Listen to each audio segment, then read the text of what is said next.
Abdul, for once it's not the banking sector, the financial sector that's leading the upside. Of course, we saw resources really steaming ahead, the likes of BHP once again on the front foot. What was your view on today's trade?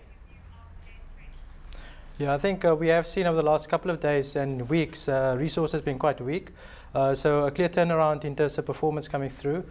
Even though if you look at the production numbers that have come through over the last 2 days from Bulletin Anglos, fairly weak in terms of the numbers, but I think the outlook is probably more positive in the shorter term from most of those companies as well.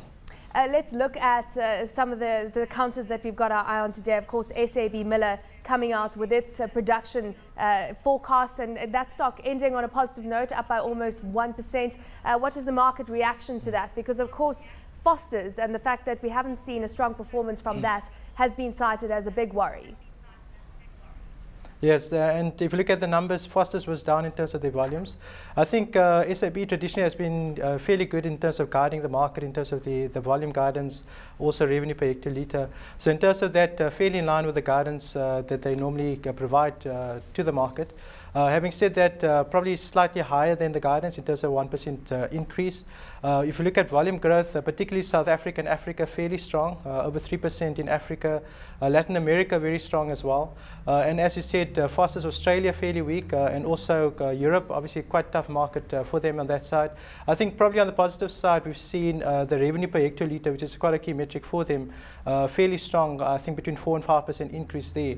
So it does feed through quite well in terms of the earnings expectations for SAB as well. So on the back of that, we've seen a strong recovery in the share price today.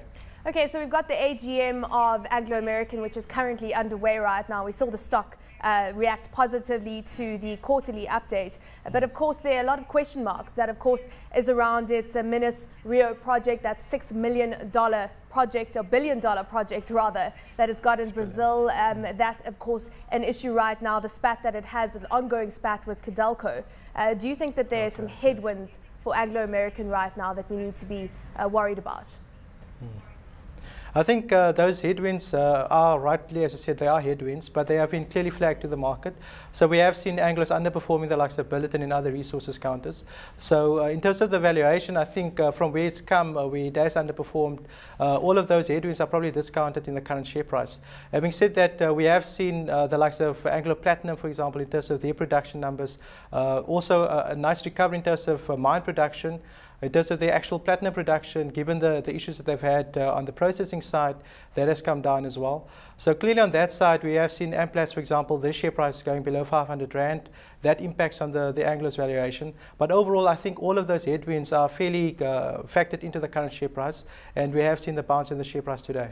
Okay, so what is your view on getting exposure to the platinum sector via the likes of Amplats? Because as you say, sticking to its full year production target of 2.5 to 2.6 million ounces, saying that they expect the platinum sector to be in balance this year, with Europe's slowdown being outweighed by the fact that being met basically by the fact that we've had tighter supply in the market.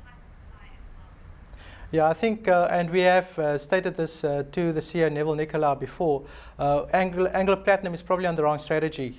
They've also guided costs at between 14,000 and 14,500 Rand per platinum ounce. And that at the top end is almost a 7% increase. I think we would disagree with their current strategy of trying to maintain or at least increase production in the short term. I think we should really focus on profitable ounces. So they need to cut back on production and clearly do that in terms of the more marginal mines, cut back on those mines. And we would actually see a positive impact in terms of the platinum price coming through as well. Abdul, so Amplats, we would think is probably on the wrong strategy. Wrong strategy. What is Nicolai's response to that advice from your side? I think they are on a particular path of trying to maximize production at between 2.5 and 2.6 million ounces, as he stated before. And clearly in terms of that, their big open pit mine, Mogalakwena, is a key focus for them. So they're trying to maximize production at lower capex. So their capex guidance of 8 billion Rand is probably on the low side in terms of what they need to spend.